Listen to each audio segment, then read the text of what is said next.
children in the streets of Birkenhead. For them, the prospects are bleak. Last year, 6 out of 7 school leavers couldn't get a job. Many have turned to heroin as an escape. For others, young and old, coping with unemployment means living off what the rest of us throw away.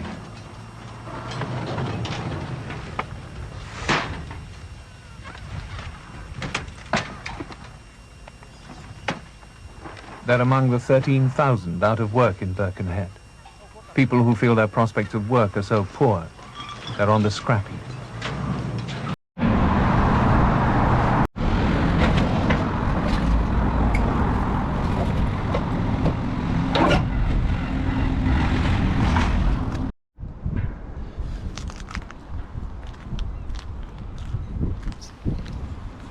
Just more derelict industry.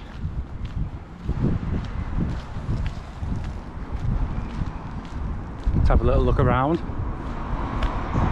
We've got the police station just there. That's where they take you in for the night.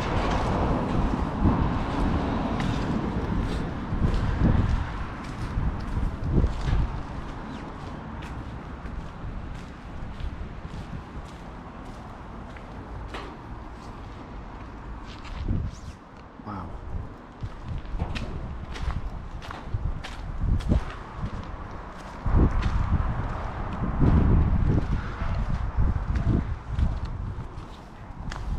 It's been like this for years.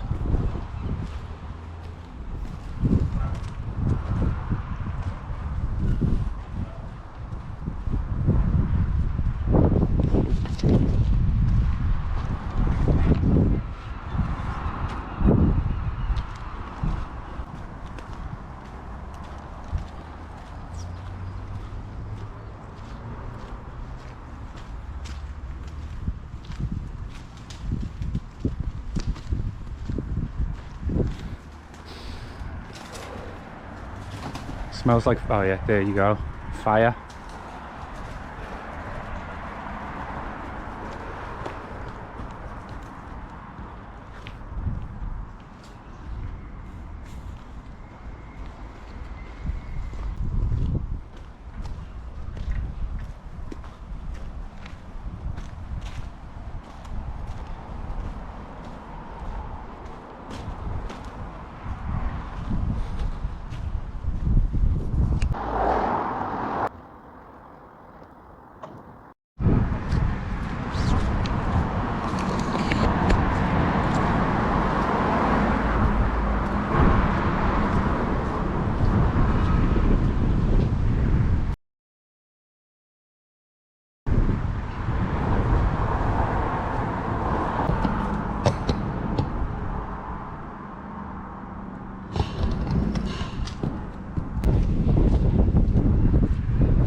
On Duke Street, this got murdered in the wall.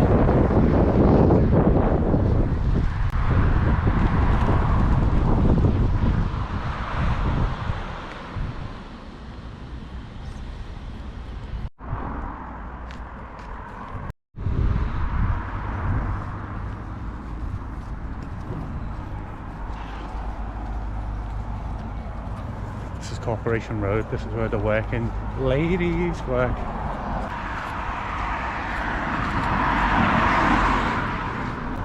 There's still a few pubs around alive and kicking, but most of the place is just derelict now. Molly Malone's. Anyone remember that?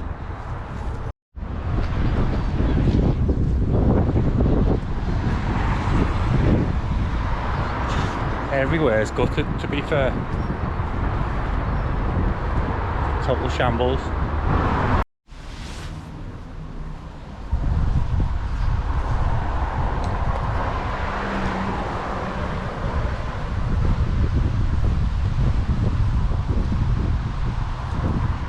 Our Lady's Church, Cavendish Street. Does anyone know what that sign is? It's on quite a lot of graves. and I've seen it inscribed into the architecture of houses.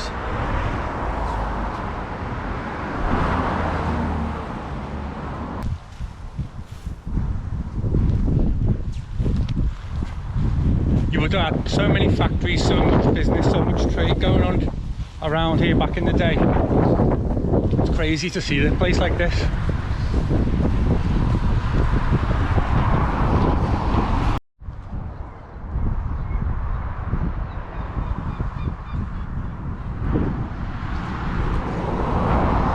See what a mess this place is in right now. This area would have had so much business, so much trade going on. You had the first tram lines in Europe, you've got train tracks, empty factories.